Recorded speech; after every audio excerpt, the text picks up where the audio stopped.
Over the period, I've been able to read a few articles, but one strikes me so well, and that's accessible and inclusive online learning in higher education. A review of the literature was written by four authors and was published in 2025. Accessible and inclusive online learning in higher education, a review of the literature, had 91 sources of literature which was reviewed talking about the topic. The focus was how well is online learning meeting the needs of disabled students. Disabled students are increasingly choosing to attend higher education, and you could see that happening a lot. Even in Ohio University, even in other places, you see people who are disabled or challenged in one way or the other also attending higher education, because online learning is the potential to also meet greater heights and also move on in life. So, this paper is a comprehensive review of the literature that examines how online education serves the disabled students and the frameworks institutions use to create accessible learning environments. The terminology used when discussing disability, accessibility, and inclusion is contested here, because depending on the context, you may not even use disable. Some may use challenged, physically challenged, mentally challenged, or other forms. But these terms are contexted, which are used in this article. But often the term accessibility and inclusive design are used interchangeably when they have different meanings. Disabled students are increasingly choosing higher education, of course, yet many don't disclose their disabilities. And usually, when you are applying to schools or when students are applying to schools, some may choose not to mention disabilities that they may have. The actual numbers are likely much higher than reported from the study that was conducted. It was realized that most people were reported disability in higher education, and that was about 40% people who had some kind of mental illness or depression. 26.4% was the second most common disability, which was in attention deficit disorders. Many people had multiple disabilities. Students often experience several disabilities simultaneously. There is a unique potential for online learning. Of course, it brings about flexibility and convenience. People like that a lot. Organized materials, because that benefits students with dyslexia and attention related disabilities, but the people will be able to go according to their own pace. There's reduced distractions. There's alternative interaction, because the online discussions and recorded lectures will minimize some kind of social challenges these disabled people may have. However, questions remain about how well the online learning actually meets disabled students' needs and institutional preparedness. Two key technologies that are presented in this material, as I highlighted earlier, are accessibility and inclusive design. So, accessibility, the authors looked at technical requirements and compliance with legal mandates, and was said that a quality that makes experiences open to all.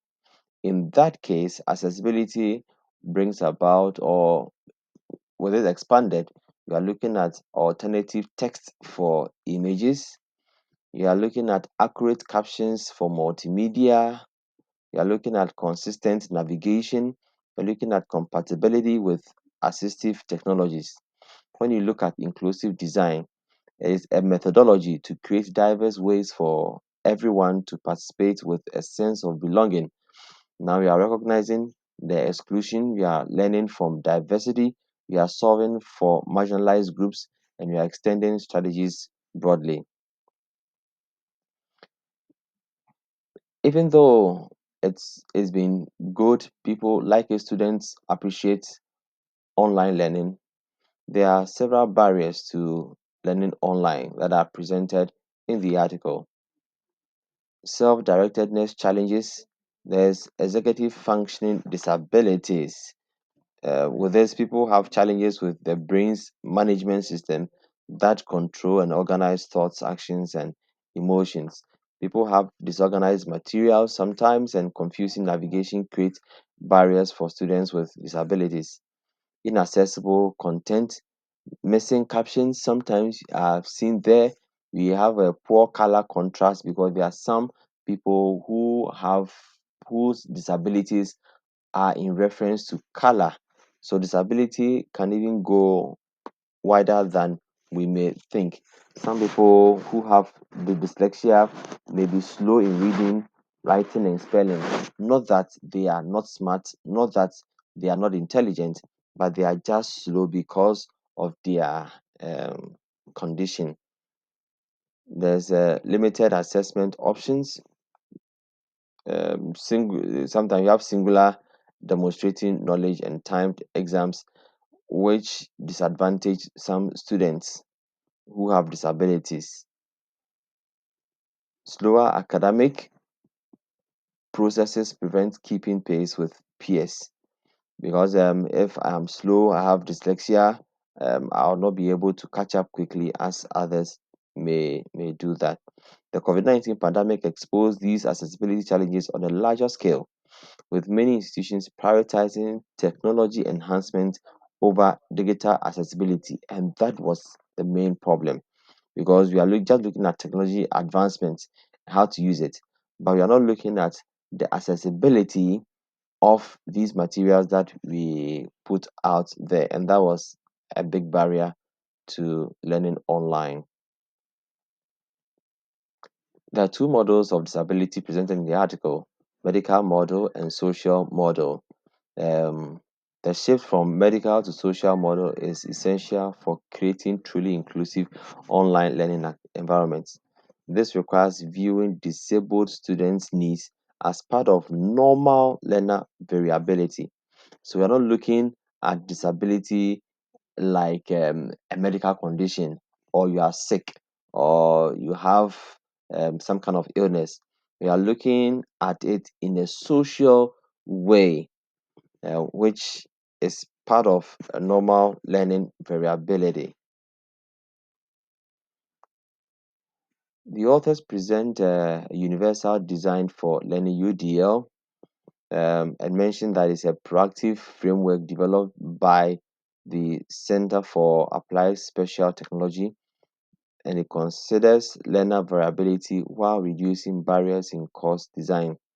So in this UDL, we are looking at multiple means of engagement.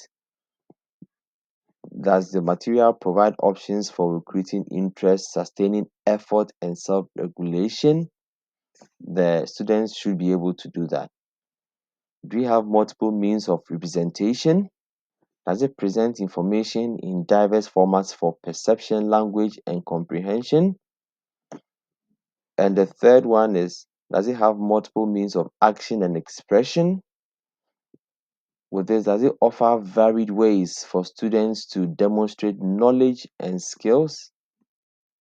So UDL builds an advance, UDL builds on advances in brain research and technology to minimize barriers and maximize the learning through flexibility. So the research findings on this UDL implementation in this article came out that student on the side of the student's perspective, the authors looked at increased sense of control over learning because students are able to move according to their own pace.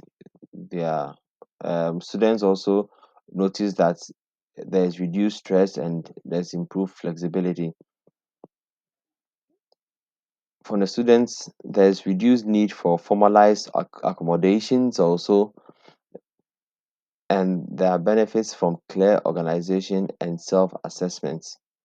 From the faculty perspectives, there's varying knowledge levels about UDL because they all saw UDL in different angles. It was noticed that there's positive attitude but inconsistent implementation just because they saw UDL differently. And they realized that UDL is motivated by improved student engagement. So if students are not that engaged with it, then they are also not motivated by it. However, there are some barriers that are noted in the article, which came out that the faculty members had competing priorities. So where are they looking at? What are they focusing on? Then they will prioritize those ones instead of UDL. Some of them had lack of time because you needed time to put together materials that are relevant materials that will will will also be good for the disabled um, students, and of limited support.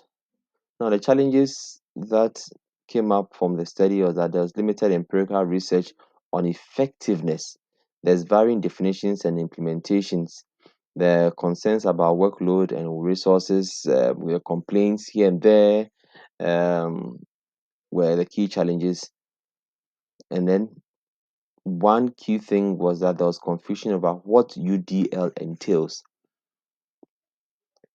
So, in this case, the positive outcomes, when you look at the challenges, is that some brief training will increase their implementation. Faculty must recognize usefulness for all learners, and students perceive improved instruction quality.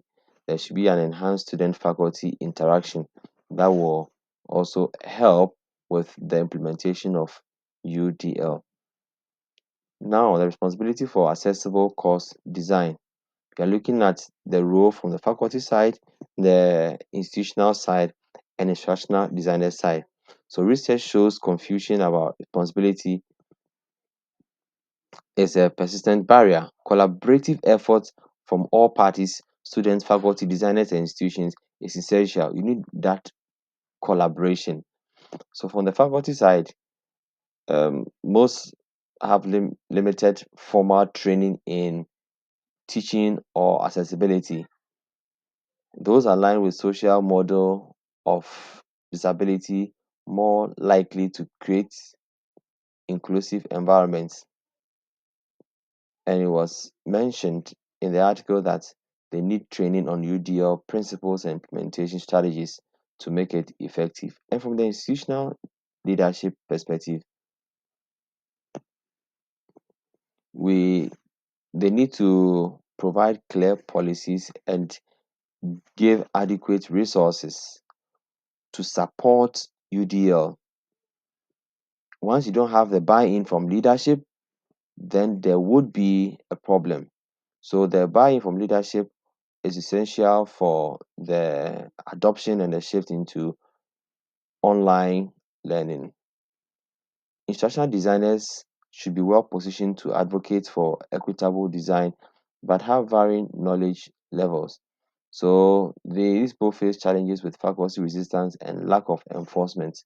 Once we have this the collaboration from these stakeholders, then we are able to come up with core designs that will be friendly to disabled students. Now, the key takeaways from this study is that we need to shift to the social model. So, shift from the medical model to the social model. We need to have proactive design, and with that, we need to anticipate learner variability and create accessible courses from the start rather than retrofitting after disclosure. We need a collaborative responsibility. So we need a buy-in from leadership, faculty, and instructional designers with clear policies and adequate training. The research gaps also need to be fixed. We need consistent UDL descriptions, disabled scholars' perspectives, and clarified roles, and more empirical effectiveness studies in this area. Thank you very much for joining me in this exposition of the article Accessible and Inclusive Online Learning in Higher Education. Thank you.